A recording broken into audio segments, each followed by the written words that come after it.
we have Ron here today to talk to us about accessibility. So now I am going to hand it over to him and let him introduce himself and go ahead and get going. So it's all you, Ron.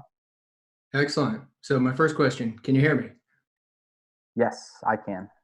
So I'm going to assume that if you can, everybody else can. And if anybody else can't, chat Dave, and then he'll let me know. Tons of chats already that say loud and clear, so you're good. Awesome. So I'm going to hide. Okay, now also, my second thing I'm going to say is I am not a Zoom expert. So I might accidentally go dark throughout this process because I clicked the wrong button. So bear with me. Okay, well, thanks, Dave.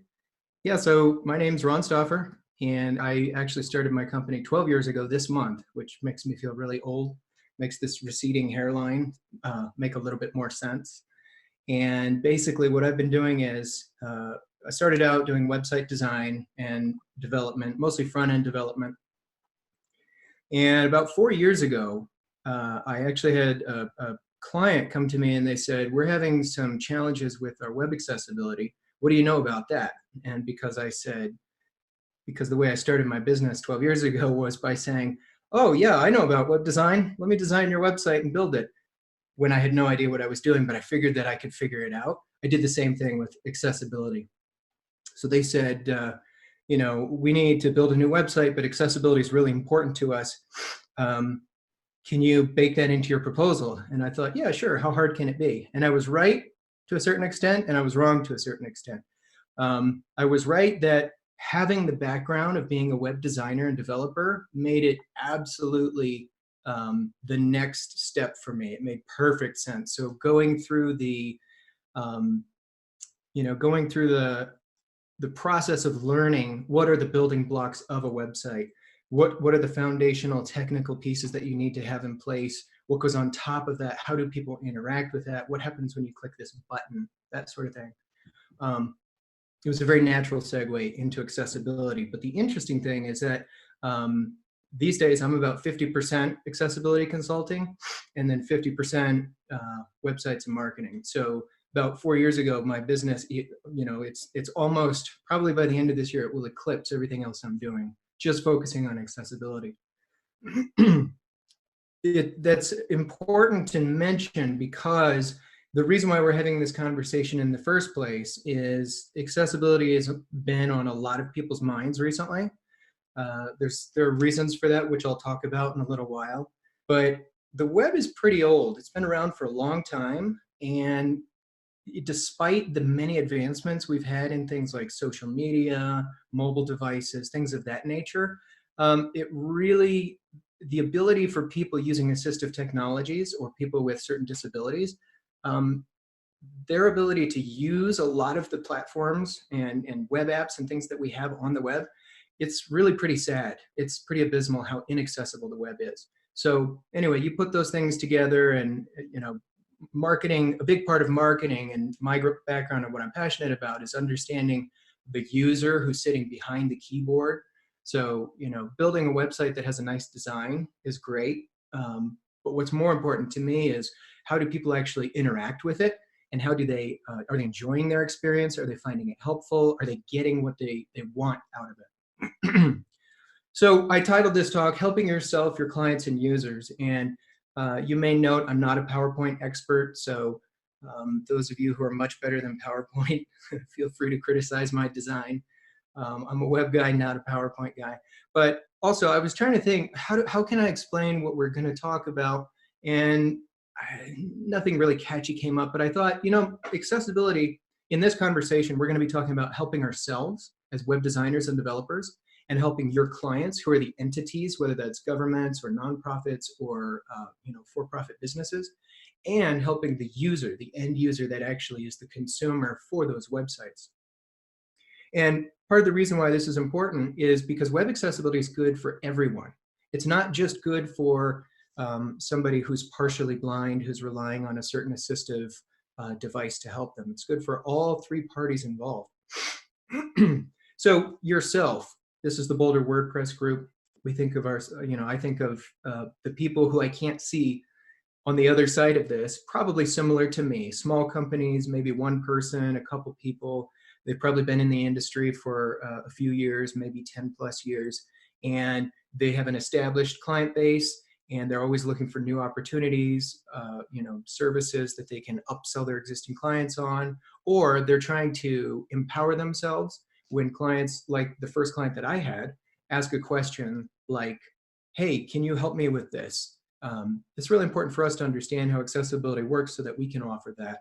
That helps our business, right? There's a tremendous opportunity, like I said, especially right now with all the focus on accessibility, for us to kind of add that into our basket of services.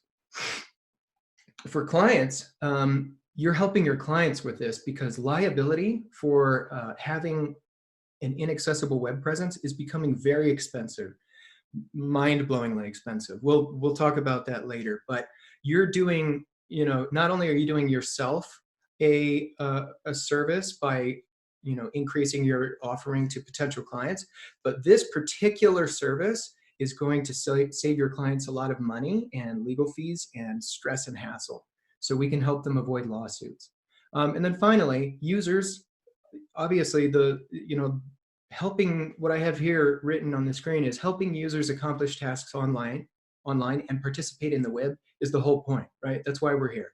We're here building websites because real life human beings are going to be using iPhones or iPads or laptops or Siri or whatever it is to interact with websites. And that's what drives all of this. So if you can nail a solid understanding of web accessibility, it will help yourself, your clients, and the end user. So it's good for everyone. All right, so we need to define terms. So web accessibility is, it's not necessarily hard to define. It's just that a lot of people think about it differently than it really is. People typically think of, what I've noticed is they think of a user who has either permanent or, total or partial blindness. And they think, oh, that person uses a screen reader. So web accessibility is all about making websites accessible to screen readers. And that's true, but that's only a part of it. It's certainly the most visible part, like that, when you see or hear somebody using a screen reader, you go, wow, that'll capture your attention because it's I don't know what to say other than attention grabbing.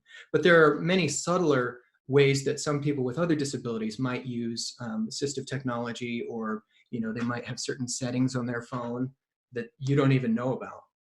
So we'll talk about some of those, but basically right here, I have a quote here that says, web accessibility means that websites, tools, and technologies are designed and developed so that people with disabilities can use them. And at a base level, that sounds very simple, right? But on the next slide, I'll show you where it's a little bit more complicated. Now, this quote comes from the W3C, which is the World Wide Web Consortium. They're the people who put together web standards, and it's kind of a political body. It's kind of a non-governmental organization.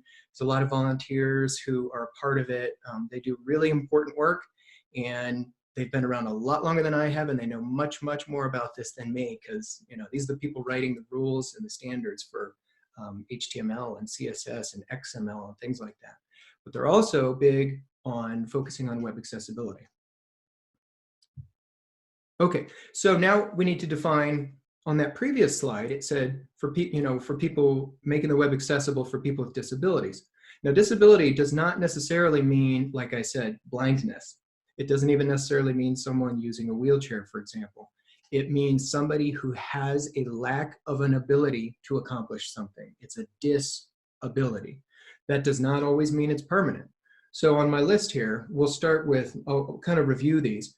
Sometimes it is a permanent disability. There's auditory disabilities. Deafness is one. Cognitive disabilities, someone can have a traumatic brain injury and that affects their ability to understand what they're seeing. Neurological, that gets into more medical, scientific stuff.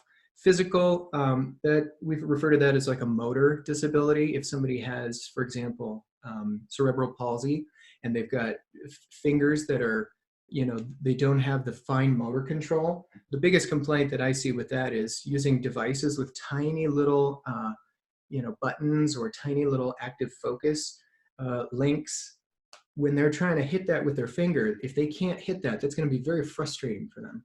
So physical disabilities, speech disabilities, that can definitely affect things.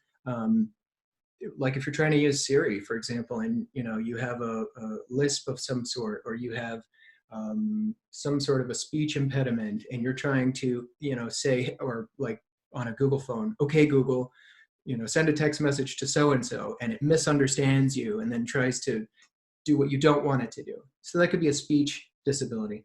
Visual disability, again, this is the one that we typically think of. This is where people have visual impairments, and there are lots of reasons for that. Some of those are due to age. It can be, glaucoma. Diabetics sometimes can have visual disabilities. It doesn't always mean total blindness or partial blindness. It could mean color blindness. So, this term disability has a big basket of disabilities inside it. So that first list is permanent. The second list, or the second line on my list, is temporary. This is where you get into people who were non-disabled in the beginning, and then they became disabled, and they will probably get back to their former state at some point. So an example of that is someone who falls down and breaks their right arm. Well, for me, if I fell down and broke my right arm, I would be seriously impaired in my ability to work, because I'm right-handed and I use my right hand for mousing and typing and all kinds of things.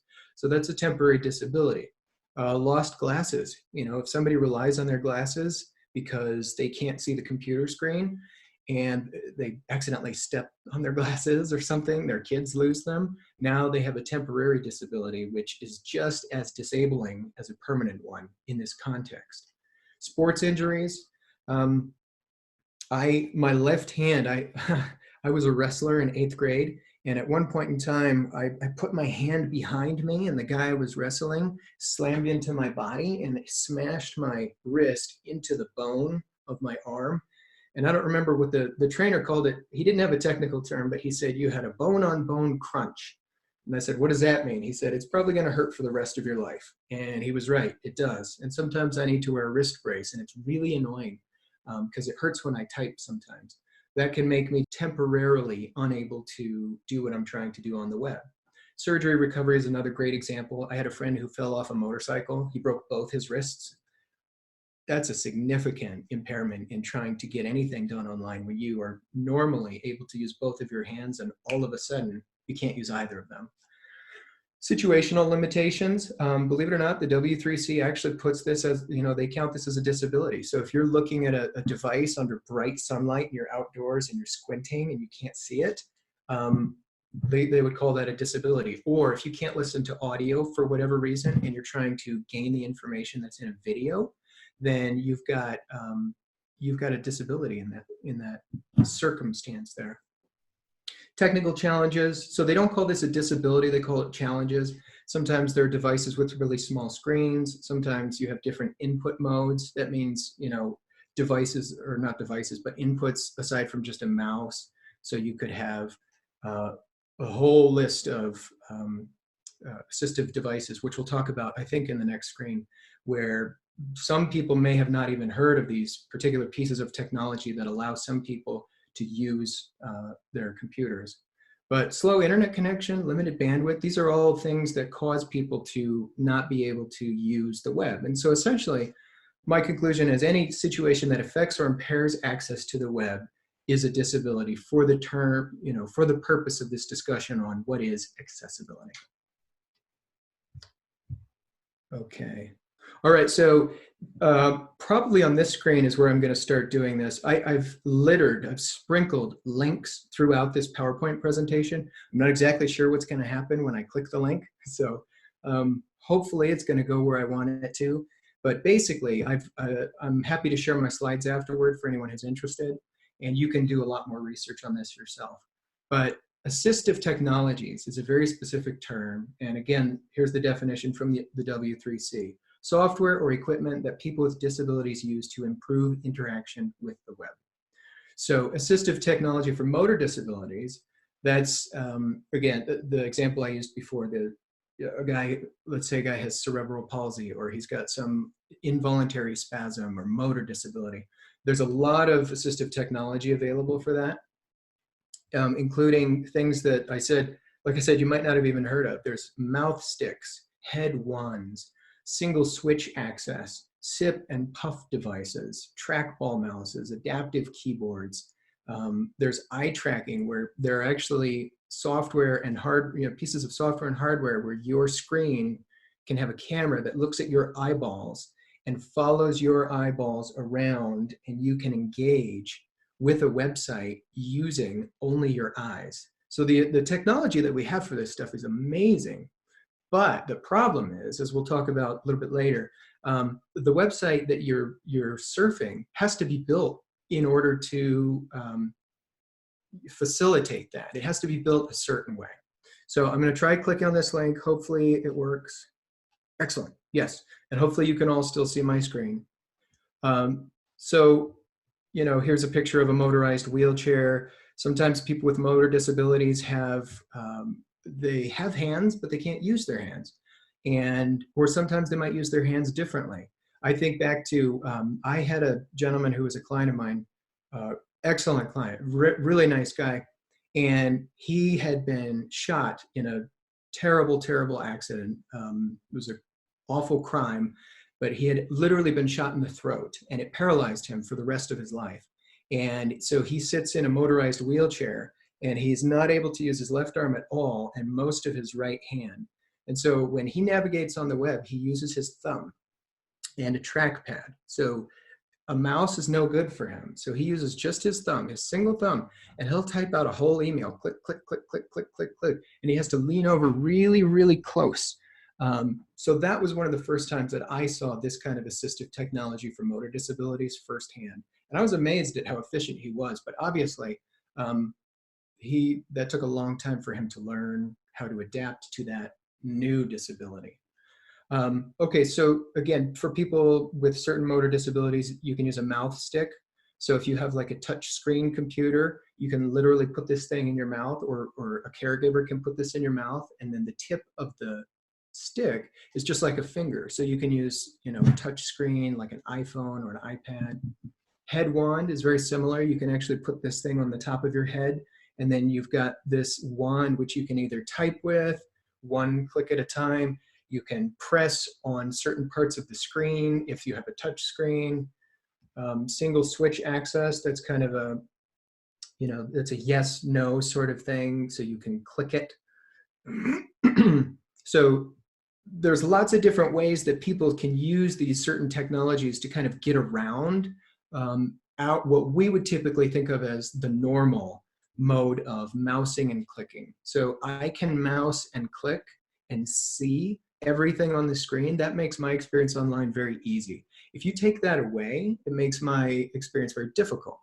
Sip and puff switches, it's astounding the technology we have. If the only motor ability you have is to be able to suck or blow, there's this device where you can actually put a tube in your mouth and suck on it or puff on it, and that will allow you to click. It's pretty amazing stuff. Adaptive keyboards, trackball mouse. Again, you can kind of read this at your leisure. Eye tracking, this was something I was talking about before. Or kind of like I was saying, Siri is a great example. It's a very everyday example of voice recognition software. So there's lots of different kinds of technologies for motor disabilities. Assistive technologies for visual disabilities. It's really funny. I love this article here on this website, which I've linked to, where the person who writes this talks about visual disabilities, and he or she says, when I go to a room and I say, how many of you have visual disabilities? Very few hands go up until the person says, how many of you use glasses? And then it's like, oh, okay. Oh, that's a very interesting point. Well, glasses are an assistive technology. Screen readers are very common. They're again, they're very easy to notice for people like me, because I would be able to hear somebody using that. But even Braille keyboards. So just as a fun aside, I actually met a gal the other day, a lady named Haben Girma, and I went to Fort Collins, the University in Fort Collins, and she was giving a speech. My eyes look really red and watery because the light was really bright. But this is me taking a selfie with Haben Girma, and she is a disability rights attorney, and she's deafblind and went to Harvard Law. And what's amazing is that she gave a speech and had Q&A at the very end of it. And the way we did that was I sat down with a keyboard and typed out my question on my keyboard, which had an input into her keyboard, which was a Braille keyboard. So with her fingers, she could read out the question that I was asking her, and then she could speak back the answer to me. So that's a Braille keyboard. And so not all people with visual impairments can know how. First of all, most of them don't use Braille. That's a topic for another conversation. But in this case, she does. And so she can read and type and communicate two ways using just her fingertips. So Braille keyboards are a great example of assistive technology for visual disabilities. And then screen magnifiers, sometimes that's software based, like there are programs you can get that have, there's a way you can get like a really big magnifying glass that you, it's a virtual magnifying glass that you kind of put over your screen with your mouse. But there are also screen magnifiers that are really large, you know, square glass, almost like, it almost looks like a second screen that you put over your screen, and it really magnifies what's on the screen. So there are ways that people can use these assistive technologies to understand how to use a website. But here's the problem. This is shocking, but it's true. Most of the web is not accessible. So this shirt that I'm wearing right here says, "Friends don't let friends ship inaccessible code." And this is kind of a fun shirt that I got from DQ Systems, which is a really great organization. They do research and reports and statistics, and they've got a great tool called AXE, which we'll talk about later, AXE, which is a great resource that I highly recommend. But they did a study, they commissioned a study last year, and I have a link, you know, to more information on that study. But the nut that I wanted to take out of that is that it says internet users who are blind abandon 2 internet transactions a month because of inaccessibility. 2/3 of their transactions on average end in abandonment. And aside from the fact that it's frustrating for that user, which it is, and we should care about, just look at that from a pure business perspective. If 2/3 of a particular group of your users can't even buy your product online, you're doing something wrong, and you should really focus on that. And you know, this is where, like, when I talk with other people in the accessibility world, they say things like money talks, and this is the point. So if you can't convince someone that accessibility is important because people need to rely on assistive technology in order to use the web, if that will not help you prove your case, you can probably try proving your case by saying it's costing you money, significant amounts of money. This study actually talks about how there's about $6 billion worth of untapped potential business from people trying to use assistive technology who can't interact with websites because they are they're inaccessible. So the second quote I have here is 97.8% of home pages. This is a project that WebAIM put together. They found the top 1 million websites and then analyzed the home pages for all of them. And basically what they found was that 97.8% of home pages had a detectable WCAG2, had detectable WCAG2 failures. We'll talk about what WCAG means in a little bit. Actual WCAG2 A or AA level conformance is very low, perhaps below 1%. That's shocking. And they did this study in February of 2019 and then updated it in August of 2019, and the numbers were, they almost hadn't changed. One statistic went up and the other went down slightly, but it was a wash. So even as, you know, as recently as summer of last year, we're not seeing what we need to see. Finally, there's this great study called, this is very similar to the WebAIM Million project. It's called Higher Ed in 4K. And it was run by a group that used to be called Dynalytics. Any of you who are familiar with Dynalytics, that name might ring a bell, but now the company is called Pope Tech. But they ran a study on education, higher education, and they found that 0.078% of educational institutions had no errors. 99.922% had detectable WCAG violations. On a page level, 93.331% of pages had detectable WCAG violations. So just think about that. That means that 93% of the pages they analyzed in the study had accessibility errors.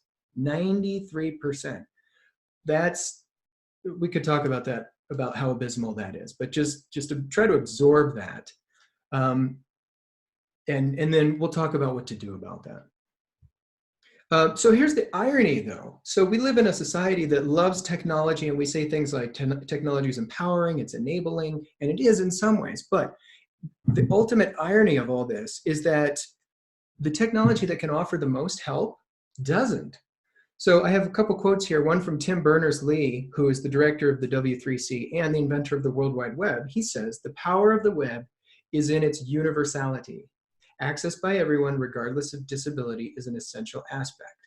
I think that's absolutely true. And that's obviously what he had in mind when he invented it.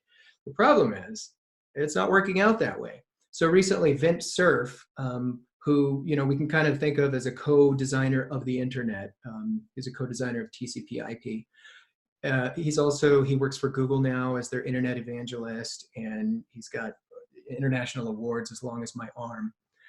He says, "It's a crime that the most versatile device on the planet, the computer, has not adapted well to people who need help, who need assistive technology."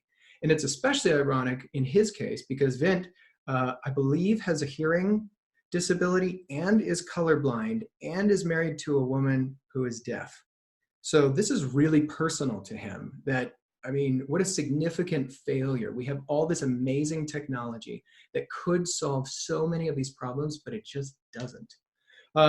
So this last one, this is the woman that I met a couple weeks ago, Haben Girma. She says, "I have limited vision and hearing. The biggest barriers I encounter are digital barriers, websites and apps that aren't designed with accessibility."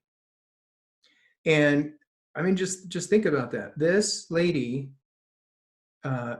is deafblind and went to graduate, she graduated from Harvard Law School. She's very smart, obviously, very ambitious, and yet digital barriers to access on simple things like devices are the biggest barriers she meets. And partially that's because the ADA, which we'll talk about a little bit later, I keep skipping ahead.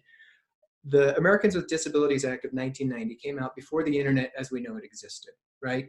So it doesn't talk about the internet and websites and apps and smartphones. It does talk about things like curb cuts and ramp, grades of how steep ramps can be and how wide hallways are. So 30 years later, a lot of those obstacles have been solved. We've found ways to better the way we build new buildings and retrofit existing buildings pretty successfully. I'm not an expert on the percentage, but I would say I see accessibility baked into buildings and neighborhoods and schools all the time, everywhere I go. On the web, not so much. So that's really a shame that, I asked Haben when I was there, they had a Q&A session at the end, and I said, what are the biggest barriers for you? Like, give me an example of that. And she said, the one that annoys me the most is when people share a picture on Facebook and they say, "Oh, this is so funny, LOL, isn't this great, ha, ha, ha, ha." And she has no idea what it says. And so she feels left out. She feels excluded from the group. So her solution to that was to provide a text alternative. And if you follow her on Facebook or Instagram, she labels, she's actually really, she's really active on social media, but she takes pictures all the time. She's constantly posting updates, and always, even if it's a video or a picture, no matter what it is, she's always giving a text description of what she's sharing. And obviously she's doing that because that's what she wants people to do for her. So there you go. It's a little bit ironic that the technology that has these things baked, it could have these things to offer the most help. It doesn't. Okay, so then when you talk about why is it the way it is, there's an additional challenge there, which is, and I'm going to get really acronym happy here, so hopefully I won't stumble over my words, but there's no single standard for web accessibility. Not really. A lot of people say, well, yeah, but what about WCAG? And the answer is yes, basically. That's like the de facto.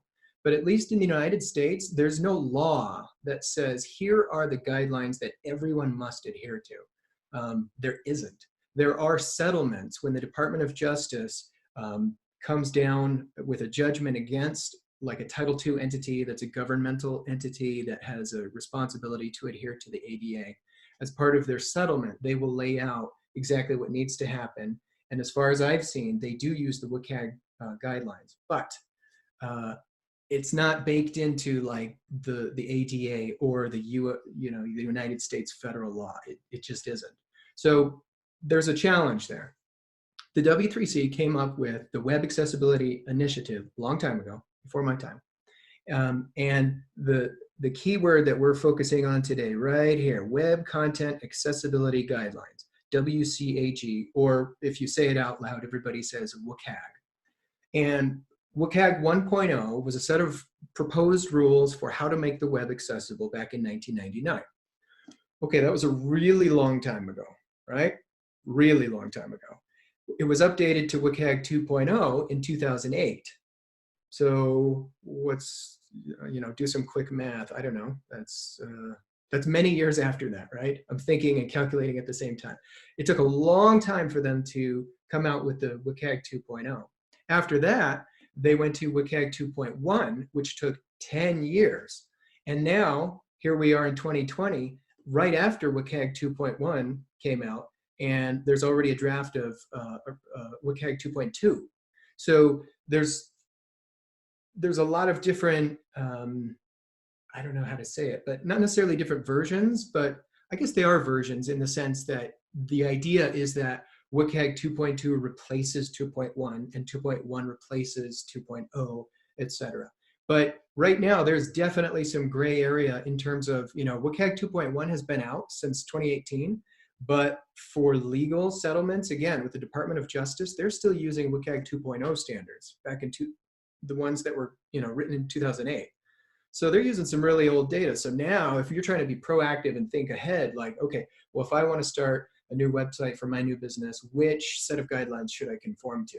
Well, if you want to stick with the legal answer, you would say 2.0, but that's really old and it's getting older. And what happens when 2.2 comes out?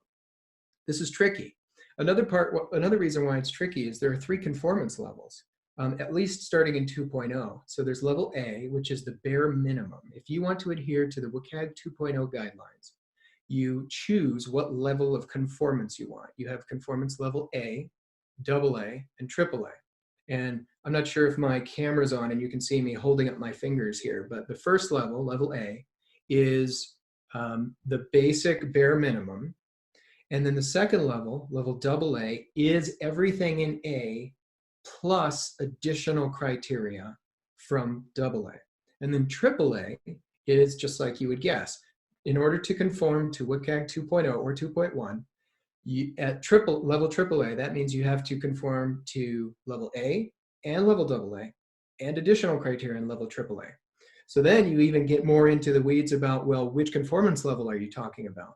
So again, for Department of Justice settlements and judgments against entities that are required to make their websites accessible, like cities, counties, states, the federal government. Typically, from what I've seen, I'm not a lawyer, but what I've seen in the actual judgments and settlements, which you can read them online, they are suggesting or requiring WCAG 2.0 at level AA. To make it even a little bit more confusing, if you're a federal agency, there's a set of requirements called Section 508.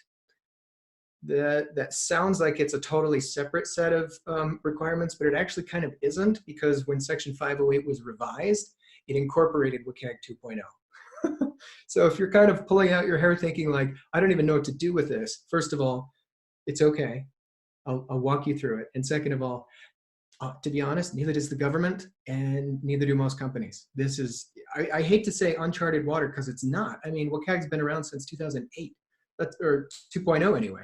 That's a long time. So this should be much, much more standardized and very, very simple to explain. But I can almost guarantee you, like if you polled 50 small businesses, for example, in the United States, 50 random businesses, and asked them, are you required to make your website accessible? A, they would probably say, I have no idea. B, they would probably say, I don't know if my website is or isn't. And C, they would probably say, I don't even know where I would start or who I would call or what those guidelines are or what agency deals with that. That's why, it's part of why this is so challenging. And then on the bottom of my slide here, I have a list of, you know, some other countries outside the USA. Canada is very strict.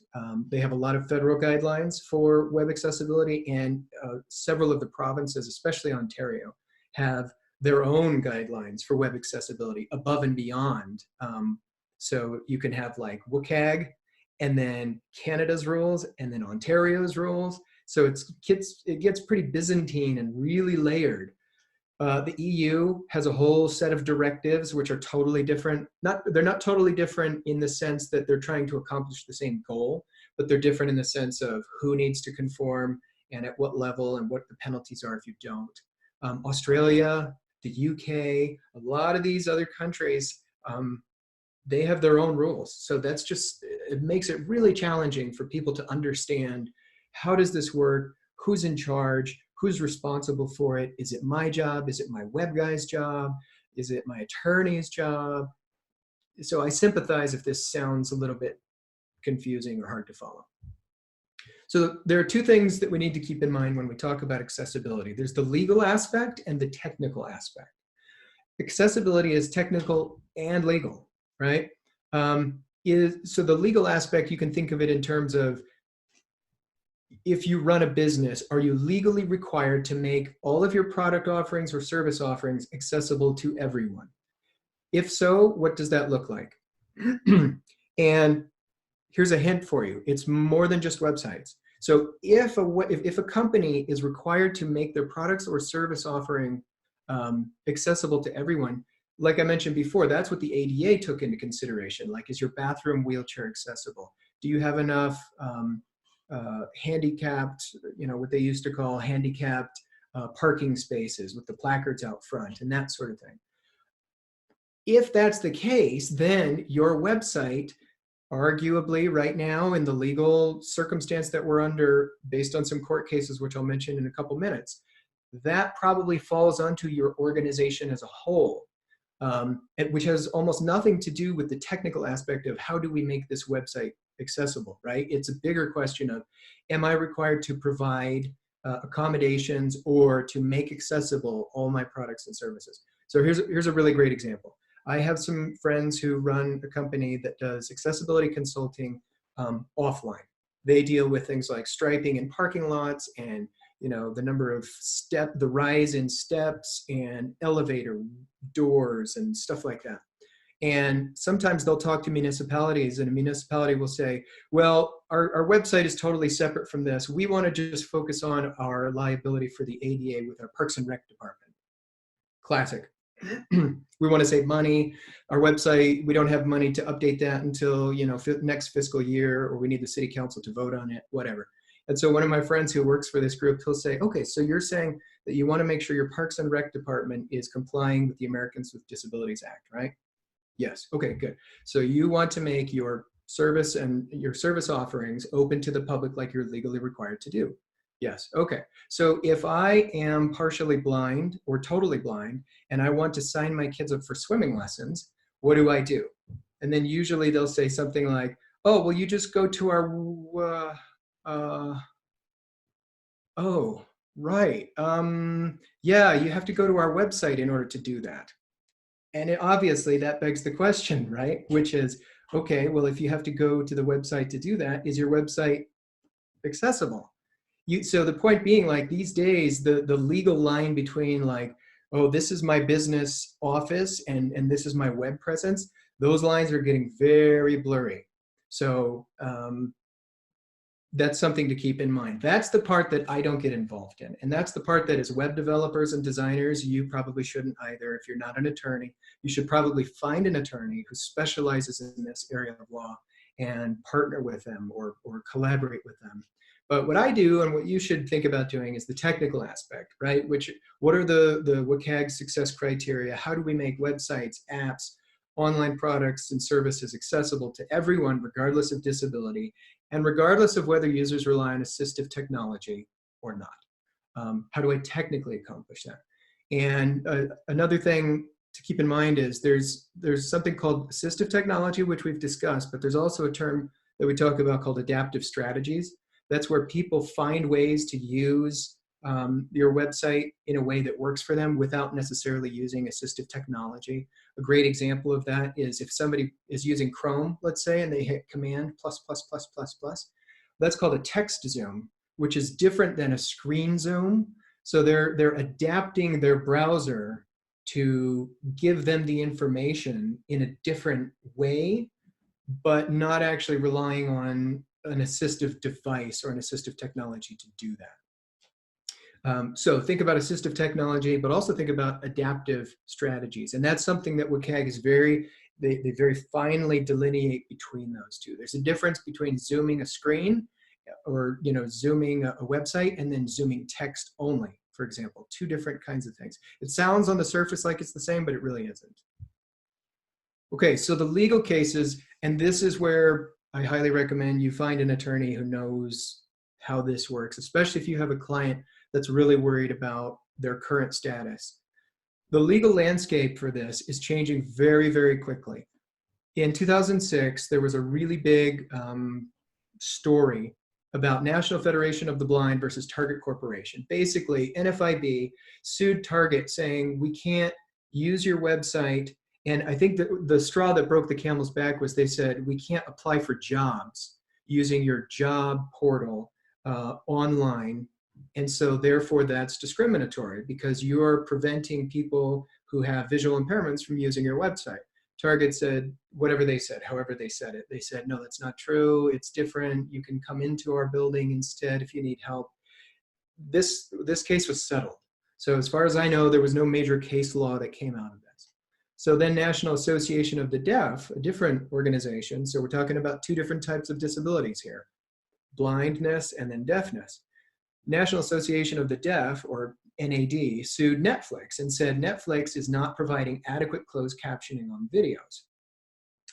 So that one was settled as well. So again, it's like these organizations that are suing private corporations on behalf of their members or their clients with disabilities, they're trying to get the courts to enforce a standard or a set of web standards. And so far, the courts have been really reticent to do that. And so, people keep settling and they keep settling. Another one, National Association of the Deaf, so NAD sued Harvard University. And they said that it's nice that you've put all these courses online, but we can't view, or we can't, if we're deaf, or if we have partial deafness or some other hearing impairment, and we're watching the computer screen for these great free courses that Harvard put online, but if we can't use those, then you're giving your content to everyone except deaf people or people with, auditory challenges. Again, that was settled, so there was no major, groundbreaking case law that came from that.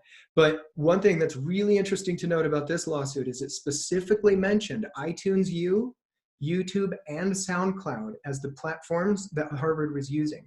So it didn't work for Harvard to say, well, that's YouTube's problem, or that's SoundCloud's problem, or that's iTunes U's problem to, they're the ones who need to caption these videos.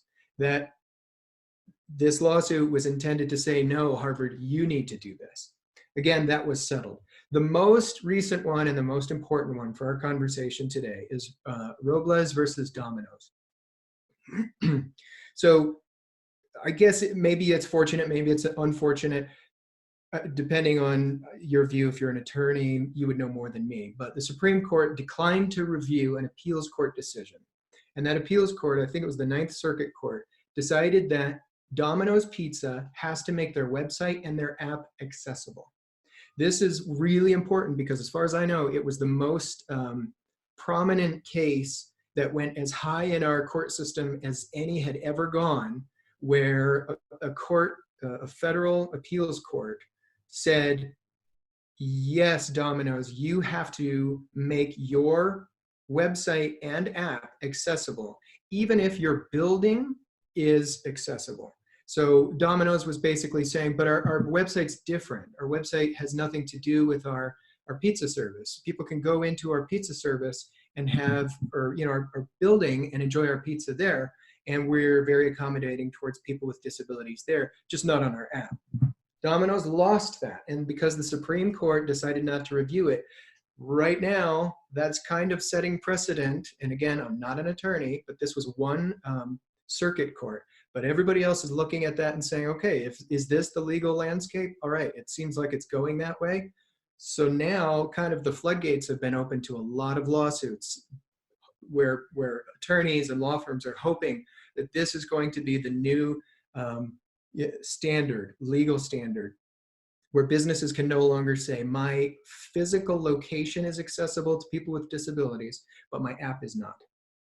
So that's very tricky. And again, I try really hard not to I try not to talk to clients about this. I try not to opine about this because I'm not an attorney and I don't know. But what I do know is that these are 4 very important cases. And as a result of these cases, we're starting to see a lot of lawsuits very, very quickly. So that's something that people should be aware of. Here's a great example. Here's a gentleman I was talking to a couple weeks ago sent me an email and he was panicked and he said, we got this letter in the mail. We didn't even know what to do. Can you help us? So some people call these drive-by lawsuits, where basically the idea is, and I'm not saying this is what happened in this case or not, an attorney finds somebody with a certain disability and hires them and pays them money to get in their car or walk down the street or however they do it to go try to visit these businesses and find something on a checklist and say, aha, they're discriminatory because they didn't check this one box, therefore we should sue them. So then what happens is, again, I'm not commenting on the legality of it or even the ethics of it. I'm commenting on the fact that this is out there and it shocks a lot of people. So I'm just going to read this for a second, what I have on the screen. This is a monetary demand letter from a law firm in Florida. So this is interstate, which is very interesting, that purports to be representing an individual who tried to use a Colorado company's website but couldn't due to contrast errors. These types of lawsuit threats, like I say, this is a threat. It's not a lawsuit. They haven't been served. It's a monetary demand. This may or may not be legitimate. They might be serious. They might not. But let me tell you, legal fees are expensive. And so if you get one of these in the mail, you're going to be paying attention to it.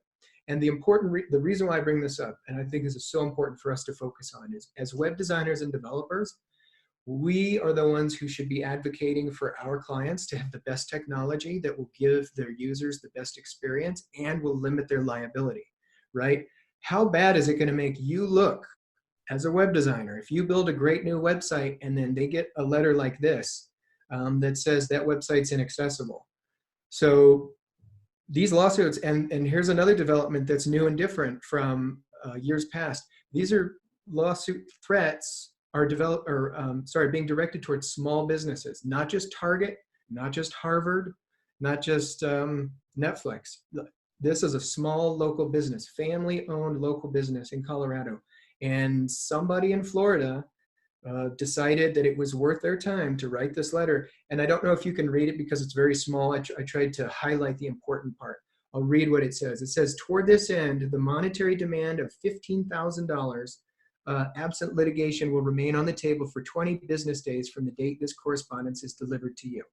So what this letter says is, we have a client who tried to use your website. Our client has a visual impairment.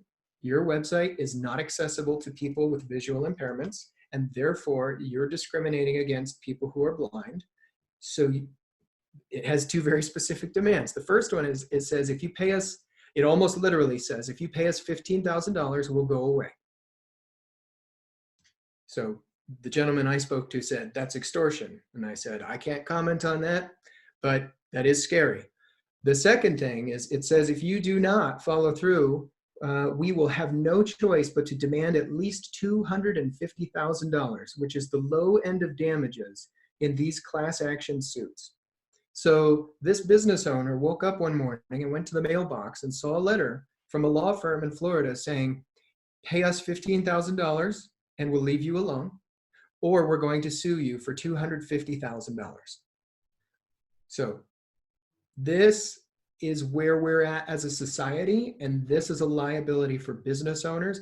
And it's not just governmental agencies, it's not just Title II entities where, you know, it's like a Parks and Rec department for a county, like I was mentioning before. This is a private local business. And my question for an attorney about this would be, did they really have a client with a visual disability who actually in good faith tried to buy something on this website and couldn't? Or did they find somebody and give them some sort of remuneration and say, will you sign here attesting to this? And then they're using that to now sue them for $250,000? I don't know the answer. And it's essentially irrelevant to me because my job is to help them figure out how does this not, what do we do now from a technical perspective? How do we make the website accessible? And number two, how do we make sure this doesn't happen again? Ironically, I do want to point this out. I went to the website of the law firm listed and it has several accessibility issues. So I hope I get to speak to the attorney who is representing the gentleman who received this letter, and I would love to point that out to him because I think if you're going to make a living out of suing other people for not having an accessible website, your website should be accessible.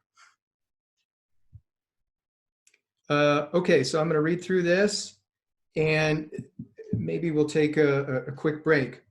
So what to do about all this, right? Here we are now. I've talked about assistive technologies. I've talked about the legal landscape.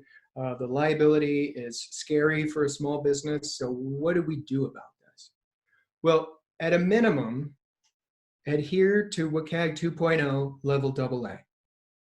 Again, I'm not an attorney. That's not legal advice, but everything I've seen with settlements, especially from the Department of Justice, that's typically the standard they use.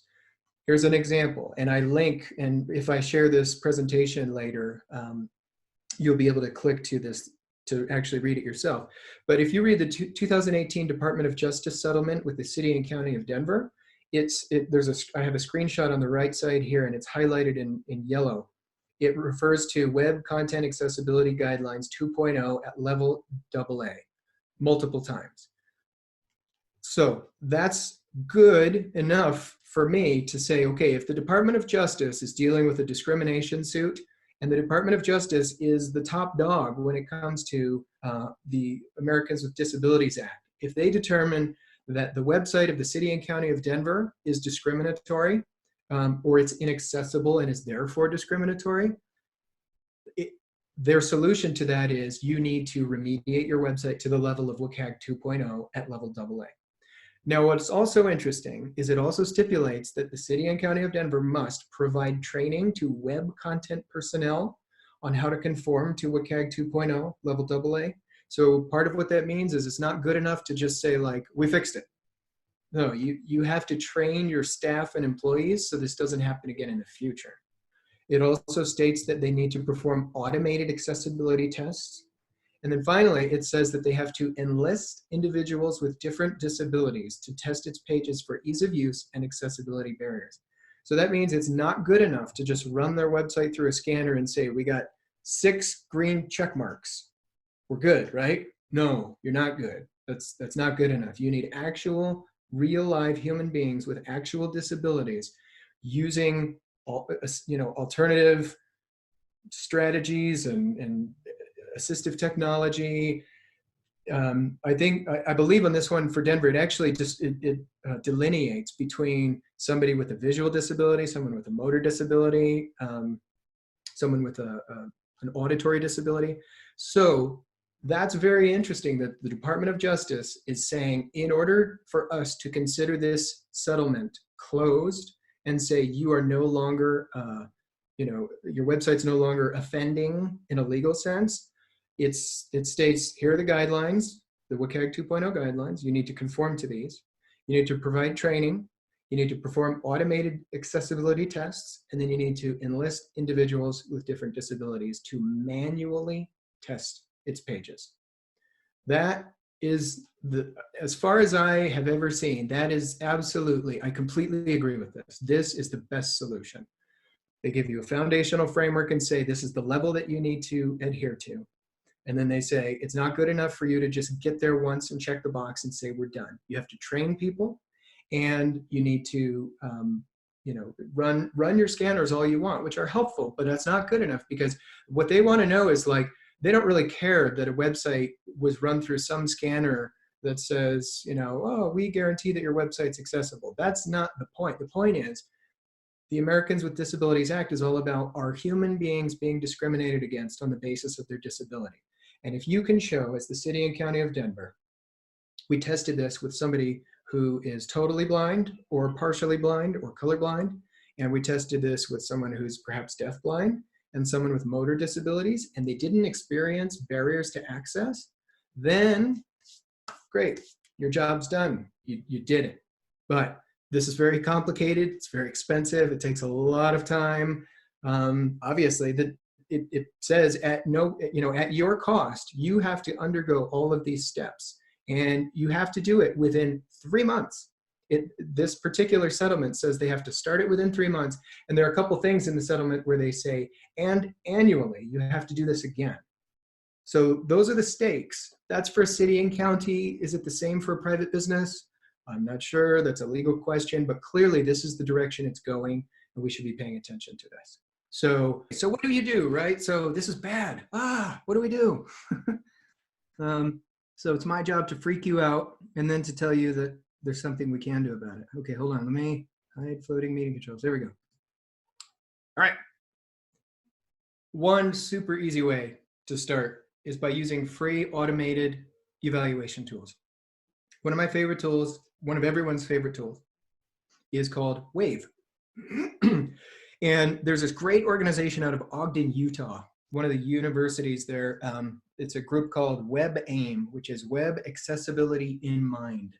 And they're a nonprofit that somehow is associated with the university. They thrive off of grants. They're a fantastic, fantastic resource, absolutely one of the best. And their website is so full of so much good stuff. They've got Q&A, the FAQs, they have email archives going back for like 15 years. So that way, if you just go to their website and search something about like WCAG 1.0 that was, it's been outdated for 12 years, they still that stuff is still live. So it's a treasure trove. And then also what they do is they made a tool called Wave. And Wave works two different ways. Either you can click on this link once I share these slides with you, or you can just go to wave.webaim.org, and it has a little bar where you just enter the address of a website, and it will give you a result. So here's a sort of a half a screenshot of a website that I just like thought, what's the most random website I can think of that a lot of people use? Pepsi.com.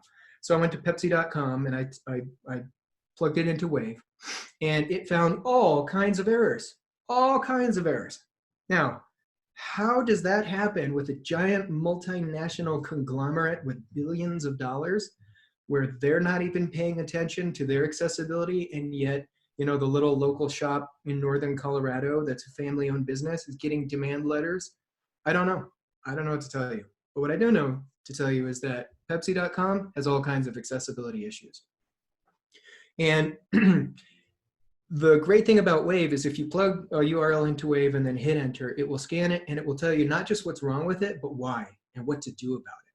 So in this particular case, Pepsi.com, it's got 46 errors where you have images with missing alternative text.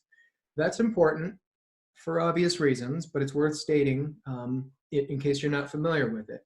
If I am totally blind, let's say, and I'm using a screen reader to tell me what Pepsi.com is all about, and there's all this great stuff going on in these images and people celebrating and dancing and enjoying Pepsi, and all that my screen reader reads out is image1.jpg, image2.jpg, image3.jpg.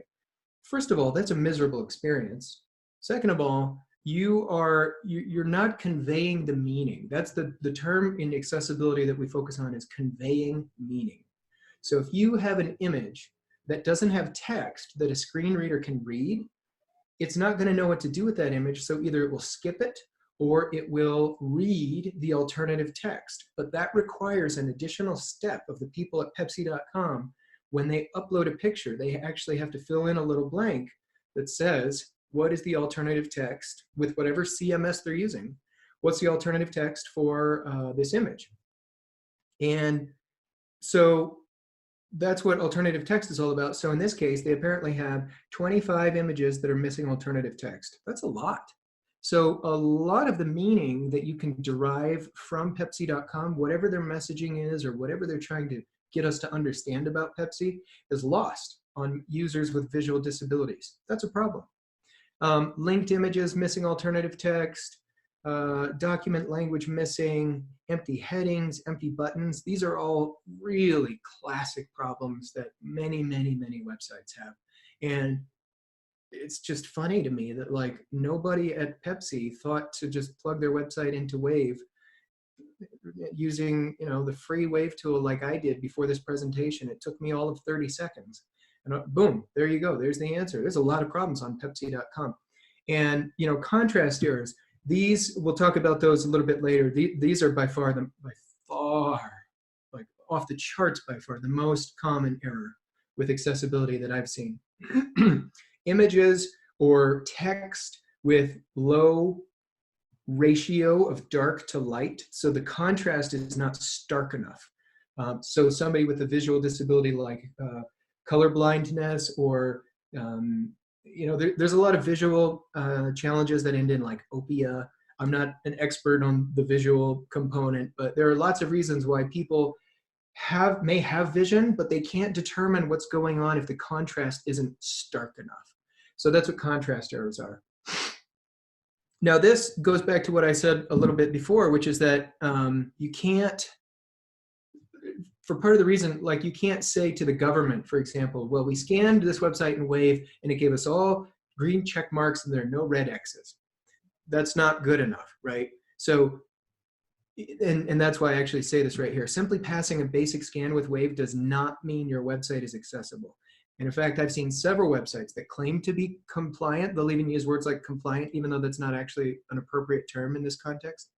Or they'll say their website is accessible or that it does conform to the WCAG 2.0 guidelines. And yeah, if it passes, what they meant by that is they ran it through Wave and they didn't get any red boxes. But trust me, I am like Sherlock Holmes. I'm going to find every accessibility issue your website has at some point, either in conjunction with a human tester, somebody, because I work a lot of times with, in tandem with people that have these various disabilities. I have a blind user I collaborate on these projects with frequently, a man with cerebral palsy, a woman who is deaf. I believe she's totally deaf. So between the 4 or 5 of us, we're absolutely going to find the accessibility issues. And it's not good enough to just say we got all green. So hopefully I'm not belaboring the point, but this is a really good place to start. It's an excellent place to start.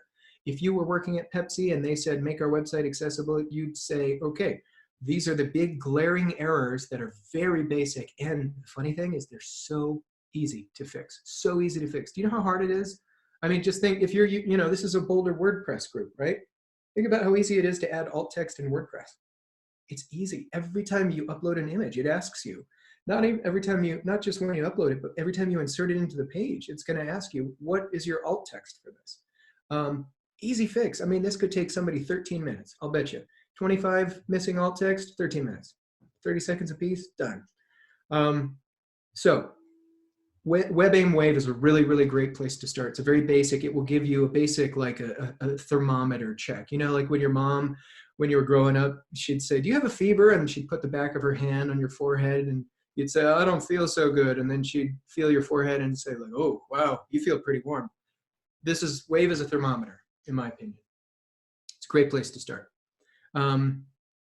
Wave has a Chrome extension and a Firefox, extension. If you go to wave.webaim.org, it'll show you where you can download it. It's free. It's a great tool. Ultimately, where you're going to get your answers for this is a fantastic tool called the WCAG Quick Reference Guide. Now, this is where your eyes will absolutely glaze over and your mind will be numbed by the amount of information that's in this. This is like reading an encyclopedia, and it's so technical. But for the past 4 years, I've been reading somewhere in the WCAG reference guide, probably every day. And it will answer all your questions about what exactly is the problem and what do we do about it. So for a great example, right here, 1.1.1 non-text content. This is what they call the success criterion. So all of these are success criteria, and each one is a success criterion. So sometimes you'll see SC, that's what that means. So if it says like WCAG 2.0 SC 1.1.1, that's what this means right here. So in this quick reference guide, if WebAIM Wave, like it does, let me go back. Well, okay, let me just pull this up real quick. Let's do a live one so I can get the link that I want, Pepsi.com. Ah, it's not working. That's why I try not to do live demos, but let's do it this way, Pepsi.com. Let's see if it's the tool or just that website. Okay, so here it is, Pepsi. Looks great, right? If you have total vision and no disabilities at all in discerning what's looking up, you know, what you're looking at on the screen, this looks great. It's exciting, it's fun, makes you want to click. But if you're using assistive technology, let's see what happens. Okay, there you go, 46 errors. That's pretty bad. Well, like I was saying, okay, so it says 25 missing alternative text. If you click this little button here that says code, then when you click on each one of these, it's going to show you exactly which image it's talking about. This image, this image, this image, all of these are missing alternative text. And then if you say to yourself, well, golly, but what does that mean and how do I fix that? Click this little eye icon right here, and it will give you an explanation of, this is a summary. And if you really want to do the deep dive, you can click through to that exact success. Oh, okay, they changed it. Now it actually goes to WebAIM's website, which is fine. But if you look it up in the success criteria here in the quick reference guide, there are 3 things you can do. You can click on understanding. And then, I mean, really, if you want some really mind-numbingly technical stuff where halfway through you get the page and you just think like, my brain doesn't even work anymore. This is understanding the how, the why, the when, what does it mean, what does it not mean. It gives you examples of, okay, you have to use a text alternative in these cases, but not in these cases. And unless you're doing this, it's really thorough, but it's tricky. And then a lot of times if you scroll down to the bottom or to the middle, it'll give you examples. So it'll show you very specific examples like, okay, well, a photograph of a historic event in a news story. And then you could think like, oh, well, that sounds like what I'm looking for with my website. And then it explains it, right? Or sometimes they'll give you techniques and they never, here's the thing to keep in mind, they never mandate that you have to. They always use the term sufficient techniques. That means if you do this, you should be able to pass the criterion, but you don't have to because these are not rules, they're guidelines. But another helpful thing they do is a lot of times they will say common failures.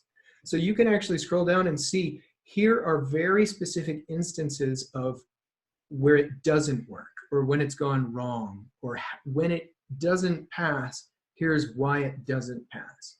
This is a wealth of information. So you can get the basic idea up here, you can get the sufficient techniques, and then you can find out about the failures, right? So I highly recommend that. Okay, so use WebAIM, that's a great tool. So, but this WCAG quick reference guide is super helpful. And just to kind of delineate between the 2 sets of guidelines that we're working through right now, hopefully this little table will give you an understanding of like at the WCAG with WCAG 2.0, level AA, there are 13 success criteria that are unique to level AA.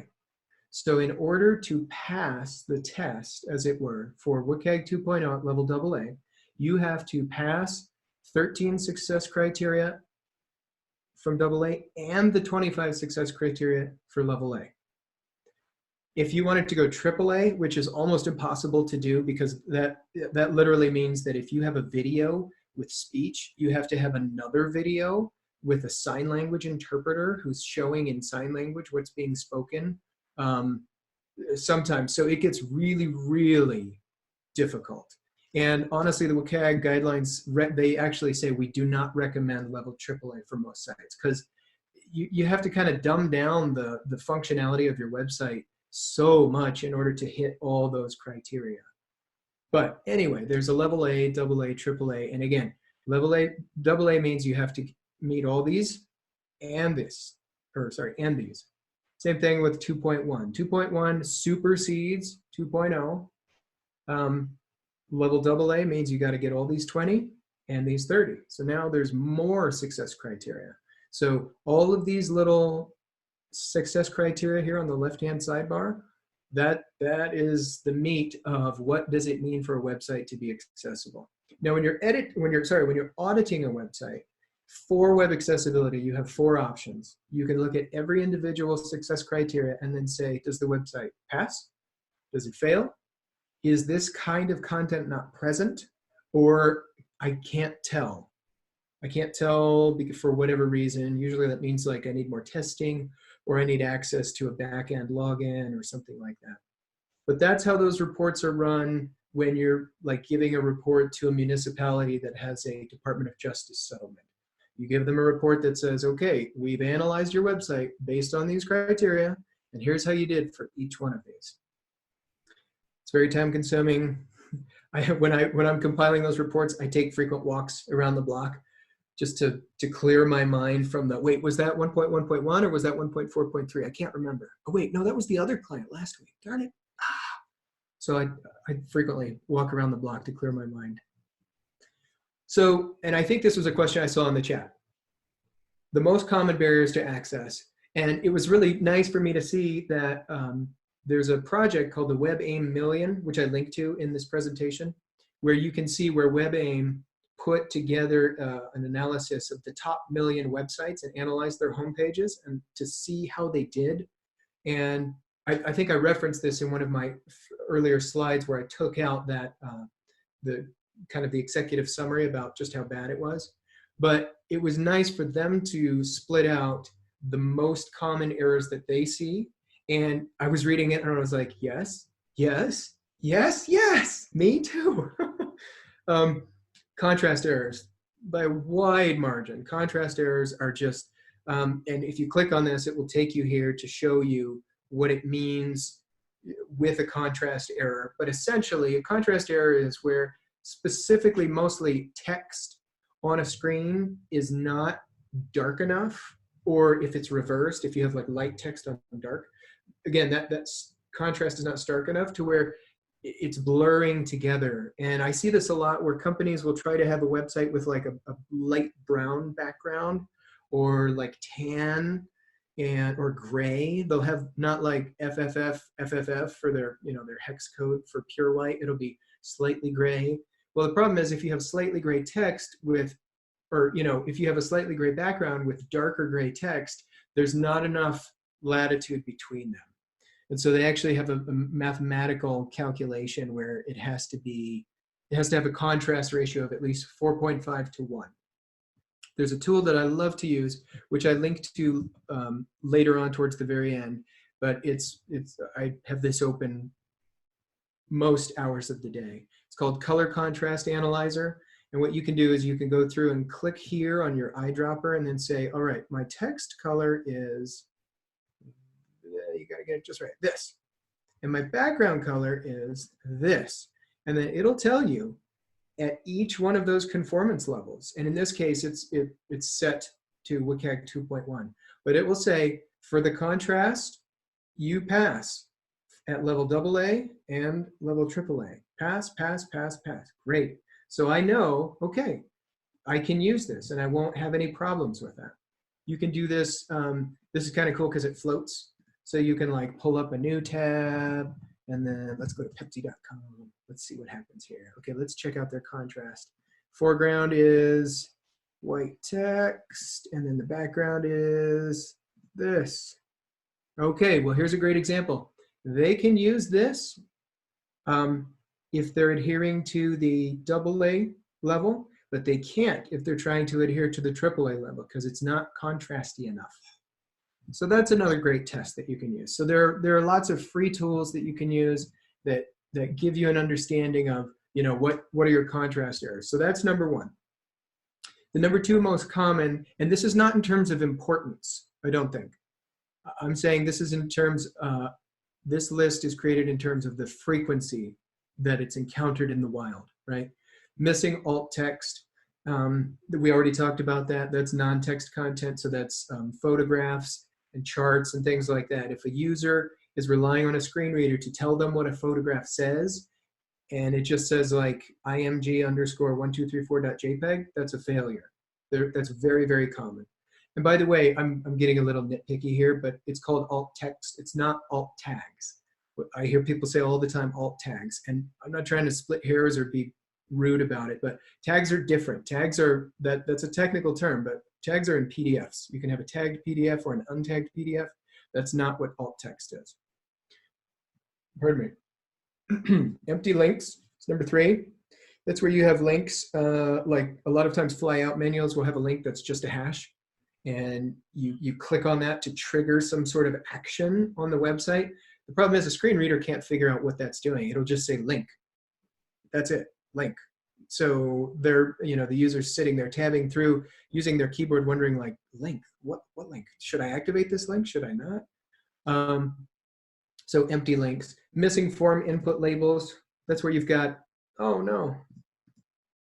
Okay, that's where you've got a form where if you or I are using a website with a mouse and we've got the visual stimuli of being able to look at a screen and we can click, click, click, and then hit submit, this doesn't affect us at all. But again, if you're using a screen reader or something like that, that's telling a user who can't see what's on the screen, this input, this form input says first name.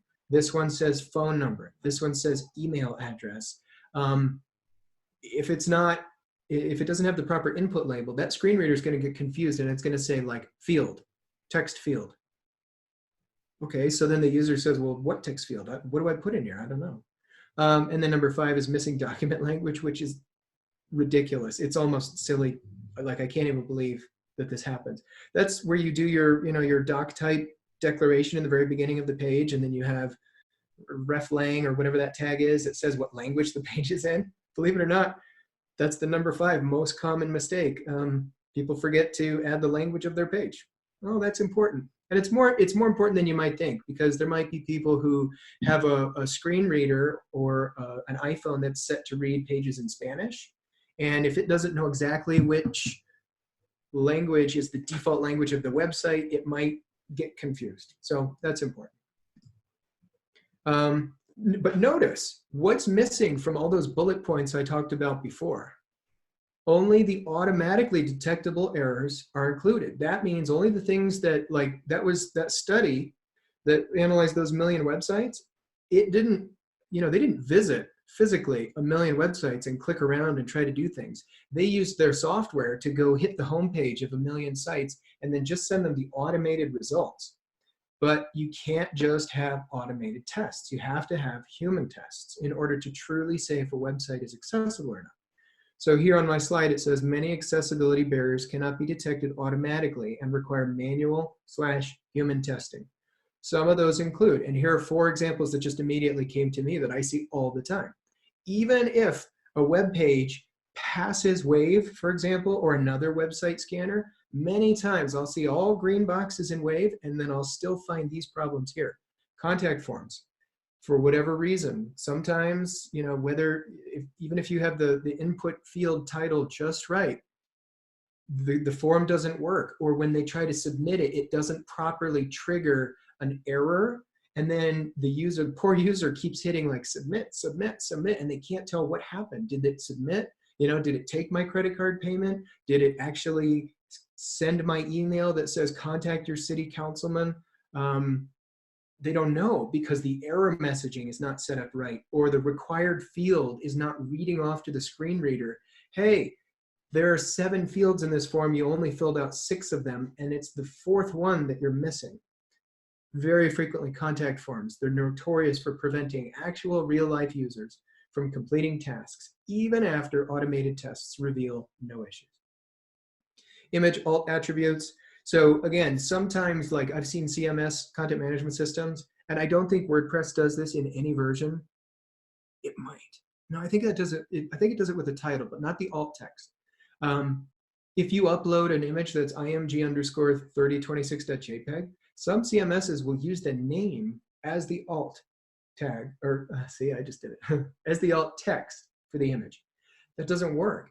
It will technically pass, or it could technically pass automated testing, because it's looking for, on those automated scanners like Wave, it's saying, okay, I see an image, is there alt text? Yes, moving on. Image, alt text, yes. Image, alt text, yes, good. But if you have image with an alt text that says img_3026, you're still not conveying meaningful information. What is the image about? And I've got a link here, which this is a great read on the W3 website. They have some really great examples of what does meaningful alt text look like, and how long should it be, and how descriptive should it be? Is it good enough to just say dog? No, it's not. So they give you some examples of, like dog with a bell attached to its collar. Great example. There's context here, right? So there's images used to supplement other information. So it's contextual, depends on what kind of image it is. If you have, by the way, like on this PowerPoint presentation that I have, this green bar, PowerPoint thinks that's an image, even though it's just a green bar. So I have to manually go in and check a box in the alt text section that says this is a purely decorative image. And so what it will do is it will still give it an alt text attribute, but with a blank in it. And that's acceptable. That's okay, because that means that image is purely decorative. So if you're uploading a gradient, like a gray gradient on the bottom bar of a website, you don't need to write out gray gradient. That's silly, because there's no meaningful information that needs to be conveyed. So in that case, you would leave it blank. Now, the thing that would trigger a scanner is if you have no alt equals quote, quote at all. So if there's no alt attribute along with your image and that attribute is just gone, it will instantly say, this is a problem. I'm triggering it. I'm flagging this.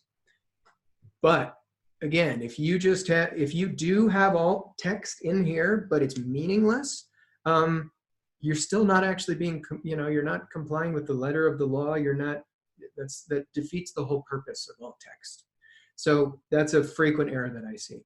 CAPTCHA challenges, we could talk for CAPTCHA so many times. Let me just say, ask a person with visual disabilities what they think about CAPTCHA. I will let them speak for you. They're hell hath no fury, like a person trying to fill out a caption but can't because it's too convoluted. So just because a scanner says you're good to go, that doesn't mean you are. If someone with actual disabilities is trying to submit your form and they can't use your CAPTCHA because it's old or it's not loud enough or whatever. And then captions and transcripts. I see this all the time, especially when they're auto-generated. Sometimes you can have captions or transcripts and you can technically say, okay, well, we do that. So we're helping people with visual disabilities by giving them captions. Okay, well, if you really want to see just how horrendously bad this can be, and some of these are actually maybe not safe for work, but it's bizarre how bad machines are, even with artificial intelligence, to try to figure out what's happening in a scene in a movie, like sobbing mathematically. That's, Spock. Well, what does that mean? Aggressively screams meow. It's so funny. So many of them are just really, really bad. I think this one's really, okay. We're not gonna talk about that one. Intensity intensifies. How helpful is that? I don't know. Sometimes it's just totally unhelpful, screaming like a sissy. So or sometimes it's just wrong. Like this is really sad. Tick, tack, tick, tack. Maybe that's what tennis sounds like, but that's not an accurate transcription of what's going on. There's probably some voiceover with, the commentators talking about this tennis match. So enjoy that link if you want to really see just how bad it is. So there are no quick fixes in sight. So again, that's kind of the depressing part where I tell people like, it's complicated. It's going to cost money and it's going to be it's going to take time. But that's the whole point. The reason why we got here, I think, is because it's complicated and it takes time. And so people have said, well, that's not a big deal. Or I've heard people say things like, yeah, but how, this is offensive, but it's true. How many disabled people are going to use my website anyway? These are bad. These are bad responses. They're bad answers. They're the wrong attitude. But so is saying like, let's just check the box and make this go away. That's not good either. So I tell people accessibility is a process. You never get to like say, okay, check, our website is now fully accessible. And if you want to read my slide later, I write here that the days of static websites published once and frozen in time are long gone. Most websites use a CMS and they're updated on a regular basis. So even if you're able to check a box on a specific day and say, as of right now, we conform with WCAG 2.0, you have to keep that effort going. Because every time you add a new page to that website or upload a new PDF, you have the potential for liability. So it's about continually monitoring and training all the admin users who add and edit content. And you saw that when we talked about the city and county of Denver in their settlement. That's exactly what it said. So you have to keep reevaluating it every year, and you have to train your staff. So here's just a quote that I like using when people send me a wave report and they say, I got all green boxes. It says, there are evaluation tools that help with evaluation. However, no tool alone can determine if a site meets accessibility guidelines. Knowledgeable human evaluation is required to determine if a site is accessible. So here's my frustration sometimes. Here's, beware a false sense of security and make sure your organization's priorities are right.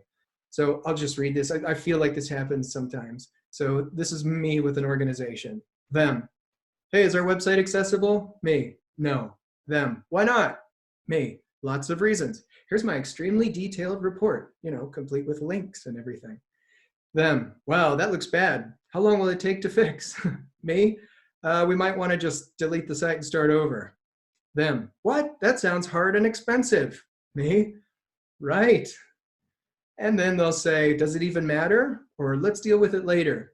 And typically ignore the report. And I'll say, so you want to wait till you get sued? Sometimes they'll even say, never mind, we found a plugin that fixes everything. And then I just go home and cry into my pillow and feel like I'm wasting my time. Now here's where I get slightly controversial, and I don't think it should be controversial, but there's so many companies that are hawking software solutions to accessibility that it is worth mentioning, because in my last slide, I'm very serious about this. Beware a false sense of security, right? Do not rely on plugins or overlays. And in my opinion, bolt-on solutions are not the answer. There are definitely lots of accessibility overlays. I list 2, 4, 6, 8, 10 of them here. There's tons of them. There's many, many more that are out there that I haven't even seen yet. And they look like this. They've got, a little opportunity for you to click keyboard nav, read page, change contrast.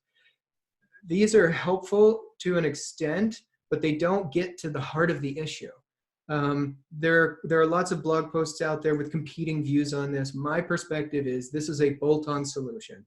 This is trying to retrofit something that was not designed for accessibility in mind in the first place. And so you can use it. I'm not saying don't use it, but I'm saying do not rely on it. And it's not ideal. Plus, some people would say that it is slightly offensive to say to a person with disabilities that you are going to help them by giving them this plugin, because you're kind of implying that they don't already use assistive technology. They do if they're visiting your website, right? Odds are that they already use a screen reader. So, and I've actually seen in my runs with one of my business associates who is totally blind, I've seen her screen reader fight with widget overlays like this, where this starts talking and her screen reader starts talking, and then you can't figure out which one is doing what, and and then it's like, well, go away. How do I close that? I don't know. How did I activate that? I accidentally hit the wrong thing, and then it's talking and blah blah blah blah blah blah, and it's kind of a disaster. So the assumption that I always have is if someone's totally blind and they're using a screen reader, they're already using a screen reader because they know that they need it and they know how to use it, and they're not just like sitting around twiddling their thumbs waiting for you to give them this gift and solve their problem. They know how to solve their problem if you build your website the right way. That's my perhaps slightly offensive statement towards these things. I'm sorry if any of you have websites with these overlays or plugins. Again, I'm not saying they're terrible. I'm not saying don't use them. I'm saying just be aware that they're not the answer. They may be an answer for some people at some time, but not the answer. And here's a great example. So just look at that Department of Justice settlement. Did you see anything? I read that whole settlement. It doesn't say anything about plugins or overlays. It doesn't say you can add in this assistive script, just this one line of JavaScript, and then now your problem solved. No, it says you have to perform automated accessibility tests and annually enlist individuals with disabilities to test its pages. So I'm not telling you how to run your business or what to tell your clients, but as far as the Department of Justice is concerned, what's the word I'm trying to say? Concerned, that's their solution. Their solution is not an overlay or a plugin. Plus, again, and here's an example. I have my family business. I have some extended family. They have a construction company where they build new homes. And we talked about this as a company all the time, which is, what do you do if you're building a house for somebody that uses a wheelchair, for example, or a cane or a walker or something like that? Well, there's a couple things you can do. Someone like that can either go out and buy a house and then have it retrofitted by adding a wheelchair ramp. You have to modify the bathroom, put grab bars on things. You've got to be careful with the width of hallways and that sort of thing. So retrofitting an existing house for somebody with mobility issues, for example, is maybe better than nothing, but it's not the best. Obviously, all else being equal, you should start the process of building a house with accessibility in mind. And in that particular example, you could avoid having steps altogether. So my family's business, they would always try to, for example, build a house with a garage that does not have a step up into the house. That way, whether it's older folks who are carrying groceries and they've decided they're going to retire in that house and spend their final days there, they want to know they can still use a cane or a walker and not always have to navigate that step. There's a term for that these days in architecture, and it's just a simple term. It's just universal design, which is saying, like, all else being equal, how can we design something that is as inclusive as possible to everybody, that doesn't require somebody with a particular disability or challenge to need special help or special needs? Just make it as accessible as possible for everyone. In my opinion, that's a better solution. And I love this quote from the W3C, which says, when developing or redesigning a website, evaluate accessibility early and throughout the development process to identify accessibility problems early when it's easier to address them. To me, it seems like a lot of companies that use plugins and overlays, it's like, here's our whole design development process, here's our launch, and then like right before we launch, oh yeah, we need to install that plugin. That's not the right way to do it, in my maybe not so humble opinion. Now, so answering somebody's question who asked, there's some great news for WordPress users. And I mean WordPress developers and designers. WordPress has accessibility baked in. And it's been very impressive to see that since the theme 2017 was released, WordPress, if you download an actual theme from WordPress, Automatic, the organization, if you download one of those out-of-the-box themes, there is so much accessibility baked into it. It's really amazing how very deliberate they were in thinking about how can we make this as accessible to everybody. And for example, if you're a sighted user like me, who's never had to rely on a screen reader, you might not have even noticed that.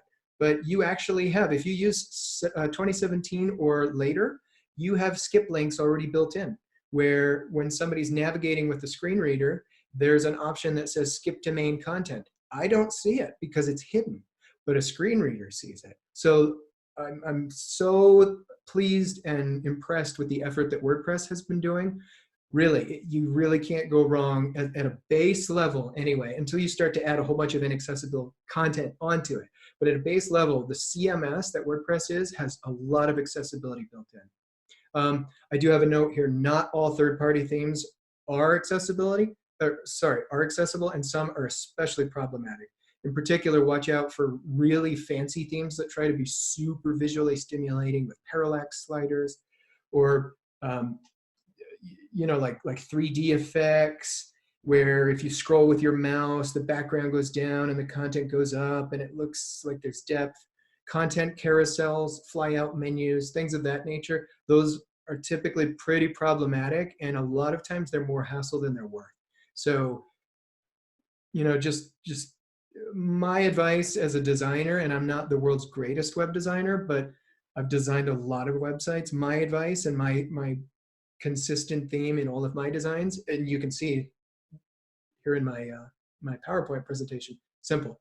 Simple, simple, simple. And by the way, my PowerPoint presentation is accessible, and I used Color Contrast Analyzer to make sure that the text color and the background color had enough, the ratio was appropriate to conform to the WCAG 2.0 level AA, because I didn't want to be a hypocrite. So official themes found on WordPress.org are great. Resources and tools, almost all of them are free.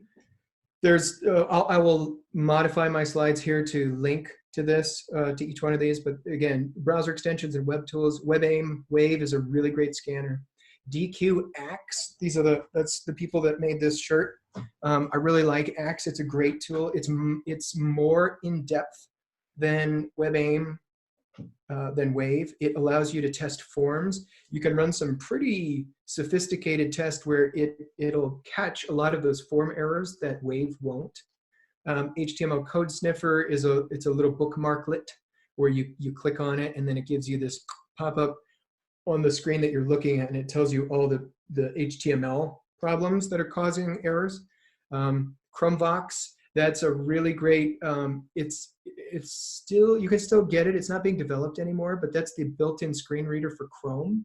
So if you have a Mac, and I think it works on Windows too, but if you have Google Chrome and you want to just test out, like, what does it sound like to use a screen reader, or what does someone relying on a screen reader experience on my website, for example, you can use Chromevox, the plugin, and then when you activate it, it will read everything to you, and it's really overwhelming. And if you're not someone who's familiar with screen readers, you're going to turn it off after maybe even just a couple seconds, because it's so overwhelming. But I highly recommend that you do that as an exercise, just to get a sense of like, wow, this is a lot trickier to navigate a website using just a keyboard and a screen reader than I thought. Color Contrast Analyzer, that's a great tool. I showed you that one before on Pepsi. And the W3 validator, they also call it the new HTML checker. That's really helpful. Sometimes you have extremely technical errors, and I don't mean technical like it'll take a mass amount of brain power to figure out what it is, but I mean it's none of the above. It has nothing to do with alt text or anything like that. It'll be like you have a redundant, or you have an open p tag and you forgot to close it here. That's something that like most users would never notice. But the W3 validator, it has a great validator where you can run your HTML through it, and then it will flag the errors that you have, parsing errors, technical errors.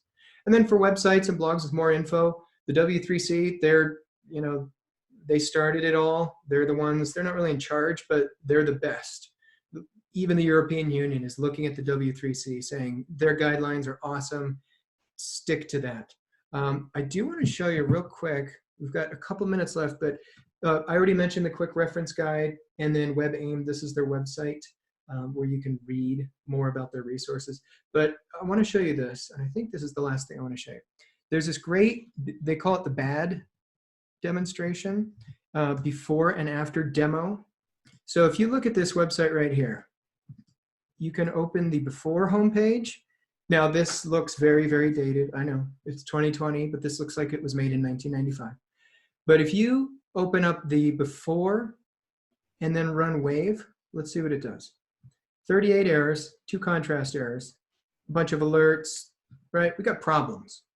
But if you open up this link that says after, So this is after they've remediated this. Then you click Wave. Check it out. So this is better and this is worse. But the funny thing is, if you notice, like, look at the difference between these two. Bad, good. Bad, good. Visually, there's very, very little that you would notice is significantly different, but the behind the scenes, actual accessibility that's built into this is all remediated, and people of all different kinds of abilities or disabilities and relying on lots of different assistive technology can use this, but cannot use this. So if you really want to read about that, go to the w3.org. They have so much information. It's really helpful. They've got, as a final resource, they just came out with it, which is why, I'm sorry I didn't mention this before, but if you really want to get a sense of, like, I want a class, a course on what web accessibility is, start to finish, checklist after checklist, principle 1, 2, 3, 4. In my opinion, there's never been something like that until now. And it just came out like a couple weeks ago, I think. WCAG testing. EDX. Let me see if I can find it. Not online. Here it is. Yes. Introduction to Web Accessibility. So I'll be happy to share this link with you, but this is a whole course, and it's a 4-week course, and you can take it for free. It's amazing. It is so full of really good stuff. You just look at this, the syllabus here. What is web accessibility? Let's talk about people and digital technology, the business case and benefits, principles, standards, checks, getting started. It's very well done.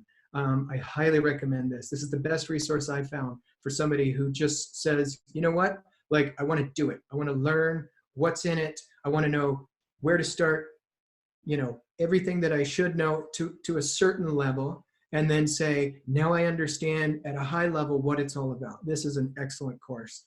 Highly recommend it. And again, it's free. And it's cool because it's actually synchronous, right? Like, you actually enroll and there's a start date and a finish date, and it's a real course. There are other students and you can post messages, you can ask questions. If you sign up for this, you might see me in there because I'm currently enrolled in one of them because I'm just so thrilled that I found it.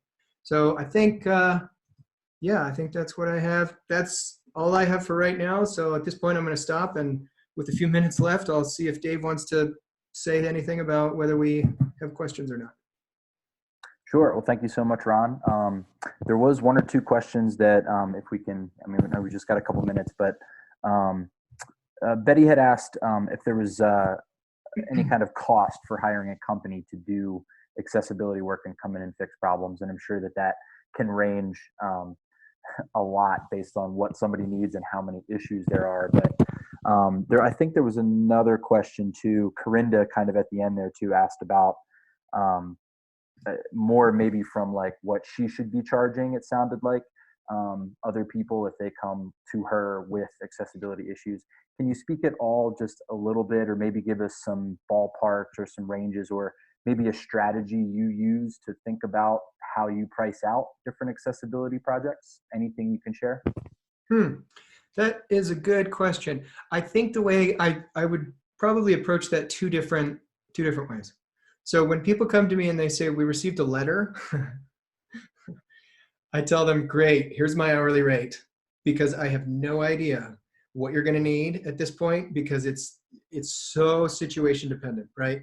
So I'll tell them, like, the best thing to do is like buy a block of hours, and then I'll tell them, so here's some paid discovery, just like an attorney, right? Like, I'm going to estimate that in order to remediate this, it's going to take many hours. But to get started, let's like pay me for 5 or 10. And then we can get the conversation going. We can discover just how difficult is the issue, how long is it going to take to remediate it, how much back and forth do we need to have with an attorney. So that's what I would do if somebody said, I'm already in trouble, please help. But otherwise, if they're just being proactive and saying, like, we just want to be good stewards of our website, we want to make sure that everybody who visits it can, then typically I'll run a quick, how do I say this? I'll there's a great tool called Screaming Frog. If you haven't used it, if you've ever done SEO, you're probably familiar with it. It's called Screaming Frog, SEO Spider. And if you plug in the URL, it will crawl a website up to the first 500 elements, I think they call it, but several hundred pages worth. And then you can just look and you can export a CSV sheet and say, okay, I see what they're doing. They've got, all right, the home page here, about here, child pages off of this one, child pages off of this one. And then I'll start to get a sense of like, how many templates are they talking about? Because with a website, let's say it has 350 pages, you cannot inspect every page, and nor are you expected to. So what the WCAG guidelines say is you want to get a representative sample. So sometimes that could be 10 pages, sometimes it could be 3 pages. It depends on how big the site is. So determine what your representative sample is. And then in my case, I try to figure out how many templates are there. There's clearly a homepage template. There's like a full width template. There's an about us template with some child, pages off of it. And then just say, what would it take for me to audit all of these pages, give them a really nice report? How many hours would that take? And then I would make a project fee based off of that. But then the thing you have to be careful about is you have to delineate between, am I solving your problem, or am I just giving you the report about what your problems are?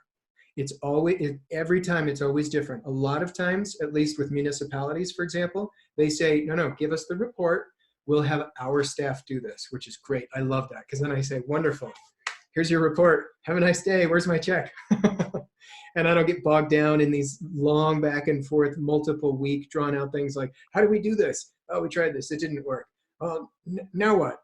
So as part of that proposal, if you're going to create a proposal, I would definitely make it a project-based fee, or a fee-based project, however you want to say that. And with a very clear explanation, super clear of what the deliverables are. I'm going to give you a report that shows you this, this, and this, and then I'm going to walk away. And if you want to talk more, we can, but that's a separate proposal for a separate phase. Because the first phase is figuring out what are the problems in the first place. And you can't fix anything until you figure out what that is. So typically that's how I work. I say, let's discover what all the problems are. And then you, Mr. Client or Madam Client or whatever, you tell me, do you want to keep working with me, or do you want to give this to your webmaster? And then, especially if they're a small business, they'll almost always say, yeah, we'll just send it to our web guy and have him do it. And then 3 weeks later, they say, I get an email from, joeschmo@gmail.com. He'll say, hey, I'm the webmaster for such and such. I have no idea what this is talking about. Can you help me? I'll say, well, yeah, of course, for a fee. So that's how I would approach it. So it's kind of, one project price with very clear deliverables and in phases. So phase 1, phase 2, and then maybe phase 3. And if it's an unknown and there's like an active legal issue going on, then for me, it's all hourly. Great. Yeah, that's awesome. Thanks for that. It is 8 o'clock now, so there are like 1 or 2 more quick things, Ron, if you have maybe 5 more minutes. Sure. I'd like to ask, and for anybody else that needs to head out now, thank you guys for joining us. And stay safe and healthy, and take care of those around you in your community. But 1 or 2 more questions we'll try to get to here real quick, just for another 5 minutes, and then we'll call it good. Ron, one thing I wanted to, we don't need to go through it now, but if you have a chance and you wouldn't mind, Lisa asked if there's examples that you have of a really good, well put together, accessible site, whether it's maybe popular ones you've seen before. You may reference your own site. I haven't looked at it or run it. Probably not. We don't know. We can give you a hard time for that later. But if you have 1 or 2 examples of really well done, highly accessible sites that pass WCAG 2 that you like or that you've seen, maybe even some of your clients, you can share those. But Lisa was asking for a few examples of good ones. You can just jump in the meetup group and post those in the comments when you get a chance. That'd be awesome. Okay. Sure. Another question from Lisa was, we talked a little bit about WordPress themes, and that's great to know that all of Automattic's themes, starting from, I think you said 2010 on, 2017 on, sorry, yeah, have done a really great job. Lisa asked about the top priorities in terms of accessibility if you are using WordPress. Or would you say those match up to the same sort of your slide that had the most common things you see in terms of color contrast, missing alt text? Like when you work on a WordPress site, if they're not using it in a theme that's already done a really good job with accessibility, what are the Hmm. top handful of things that you and your team would work on solving for a WordPress theme that you've maybe seen before? Yeah, I think that's a great question. If I understand it, I'm sure it's a great question. I think I understand it. Um, right. So going back to my slide, which talked about, the frequency of errors, not necessarily the importance. Right.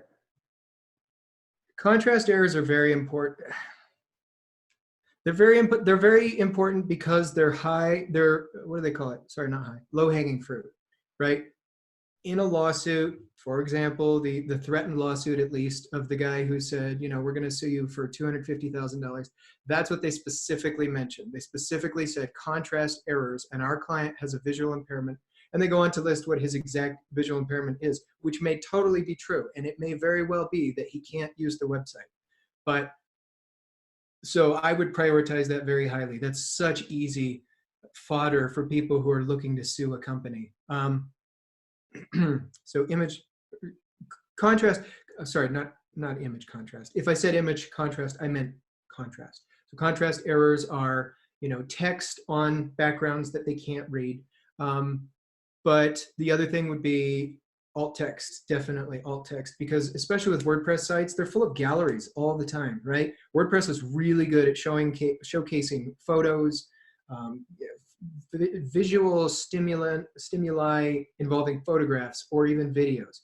You've got to have alt text for that, and it's so easy to do, and it's so challenging for people who, you know, like they just imagine, like, if you show up at a website that's full of photos and the whole focal point of that website or the page you're on is to view a beautiful gallery, and there's literally no information you can glean from it, then you're getting absolutely nothing from it. It doesn't help you at all. You're gaining 0% of the information.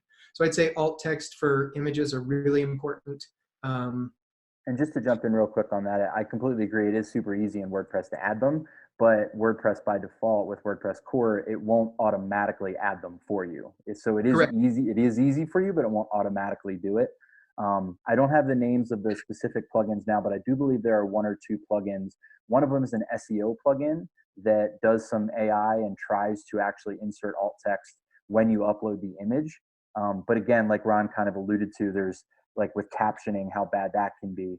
I'm sure that even these plugins that are trying to use AI to come up with alt text, they're not all going to get it right, and they're going to come up with some pretty silly things that aren't going to make any sense. So Right. I'll see if I can find those and add them to the meetup group if you guys are curious about some ways to try to automate that, but with the huge caveat that be careful and still look at them yourselves because you may need to do some adjustments. Definitely. And real quick on that, not on that exact note, but to the question at hand, PDFs are incredibly problematic. I've seen more complaints about government. My goodness, governmental agencies get in trouble all the time for PDFs because they're not exporting a PDF from the original source file. And it seems stupid, but you kind of understand where they're coming from. Most of them, like elected officials, they're not hired because of their tech savvy, right? They're in their role for different reasons. Um, so they'll do things like create a minutes for a meeting, and then they'll print it out, they'll take it to their meeting, and then as part of like open records acts, they have to share that. If they have like council chambers meetings and there's like 3 or more people there, like the Colorado Open Records Act, right, says that if there are 2 or 3 city council members meeting together talking about city council business, they have to share what was talked about with anybody who asks. And so sometimes they'll scan that piece of paper and then upload it to their website. So what they've essentially done is stripped all meaningful information and turned what could have been a really great, awesome, tag rich, optimized document into essentially just an image without any alt text at all. So that is a classic example where all the time municipalities, government agencies, and companies get hammered for having images of text or PDFs that are scanned PDFs that are not tagged. That's why I said tagged is a different term. Tagged PDFs is really important But the same thing goes for menus. Restaurants are notorious for having their menus online as an image. You can't do that. Technically, you can't do that because you can't convey the meaningful information to a user relying on a screen reader with something that says menu.jpg. It doesn't work. So if you want to be compliant, and if you want everybody to be able to consume the information on your website and not be excluded, if you're sharing a menu, there is a way to create a table, and yes, it's tables, not divs, where there's a table header and that sort of thing. So a screen reader can parse out rows and columns and know, okay, this data piece goes with this because it's in this column, and it corresponds with this because it's in this row. And a classic example I use, sometimes I'll see a restaurant that has like an HTML menu, and I'll be like, good job. But they'll screw it up on the same page because they'll have like a dairy-free options or a gluten-free menu below that. And it's very clear that somebody added that afterwards, and whoever did the original menu on the website put a lot of time and effort into doing it the right way. But the person who added that subsequent one, when they came out with a new menu, it's just a screenshot or like an iPhone grab of an actual menu. So those are the important things, low-hanging fruit. Restaurants, you've got to put your menus online because it is many times, I believe, courts and reasonable people have found that it is in fact very discriminatory to say, well, check our menu online. If a person who's totally blind says, what do you have a dairy-free menu or something like that, or a vegan menu? And you say, well, just check it out on our website. And then they go to your website and they can't understand it. That's inherently exclusive. So that's really low-hanging fruit in terms of effort, but in terms of priority, that's a high priority. No scanned PDFs, no screenshots of text. Great. If you have any resources for how to best optimize a PDF for accessibility, if you could share those in the comments of the meetup page, that'd be awesome too. I'm sure at least a few people would get a lot of use out of that. Great point. Awesome. All right. Well, it's almost 10 after 8. Just wanted to thanks again, Ron. The presentation was awesome, and I'll work with Ron on getting a copy of that and seeing if we can post that to the group, because there's a lot of really good references in there and a lot of links that and tools and stuff that we can use. So thanks again to Ron, and thank you all for joining us. I think this was a success. If you have any feedback on how it went technically, because we may be doing this at least for another couple of the next few meetups, then please share your feedback in the comments. But we do plan on continuing to bring as much information as we can about WordPress to you guys once a month like we normally do. So thanks again for joining, and take care, guys. Thanks, Ron. Thank you. Good to see you.